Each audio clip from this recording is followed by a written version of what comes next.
He was the second defendant, but his case was the first case that only involves pure speech in public sites. So in a way, it's the first and national security trials that involves a pure speech crime. And this is also a very disturbing case because in the court, it was the first time the defendants tried to bring human rights arguments and human rights defense before the court, before the judge. But sadly, in its verdict, the court dismissed it and ignored almost all the key elements of human rights protections under national security regimes.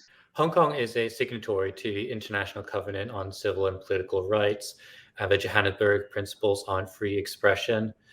But do you think that this kind of trial, this conviction, is consistent with those obligations and those principles?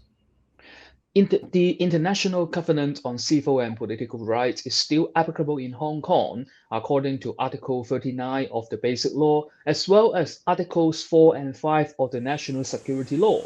However, in the first two verdicts, including the current verdict against Martian Man, we can see the court did not make a consistent rationale and reasoning by safeguarding national security as well as safeguarding the basic rights and freedoms of individuals in Hong Kong. And according to the international human rights standard, any restrictions on free expressions must be narrowed and precise, and such restrictions shall be aimed at preventing a particular or specific threat to national security. But in the national security law of Hong Kong, as well as the verdicts yesterday, we couldn't see the court make any claims that the behaviors and actions of the defendants was particularly threatening national security in Hong Kong. And the national security offenses in the new law seems to be too vague and ambiguous that anyone who simply make a political speech which is unfavorable by the government can simply fall